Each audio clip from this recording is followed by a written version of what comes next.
E assim como consideramos os casos na situação do coeficiente A ser positivo, devemos também considerar os casos onde o coeficiente A é negativo.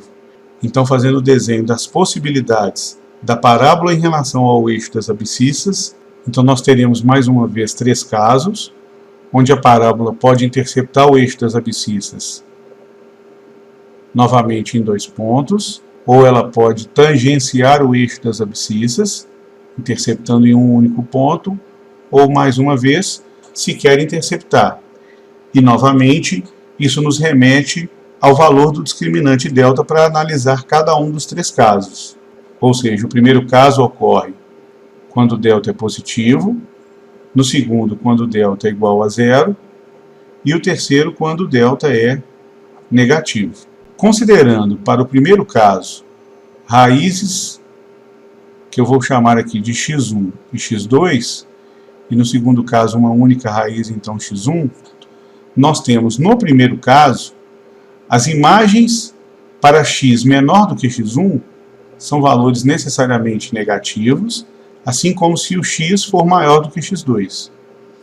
Se o x assume valores entre x1 e x2, então as imagens são necessariamente positivas.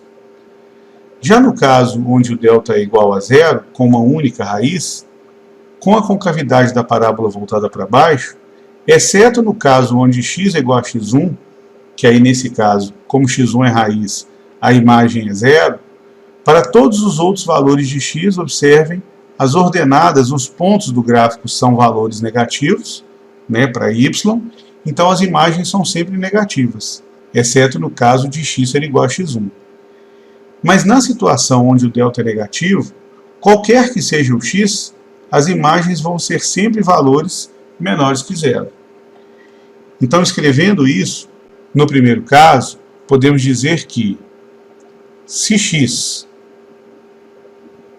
é menor do que x1, ou x é maior do que x2, então teremos f de x menor do que 0. Se x é maior do que x1 e menor do que x2, ou seja, estiver entre x1 e x2, então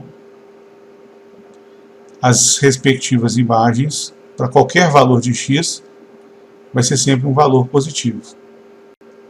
E finalmente, se x for igual a x1 ou se x for igual a x2, então as imagens serão iguais a 0. E este representa o estudo do sinal na primeira situação.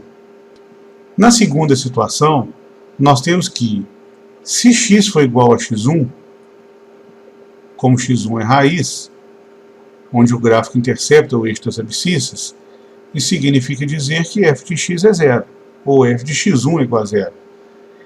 E em todos os outros valores, para todos os outros valores de x, não importa se são maiores ou menores do que x1, ou seja, bastando que x seja diferente de x1, então significa dizer que f de x, para qualquer x diferente de x1, assume sempre valores menores que 0.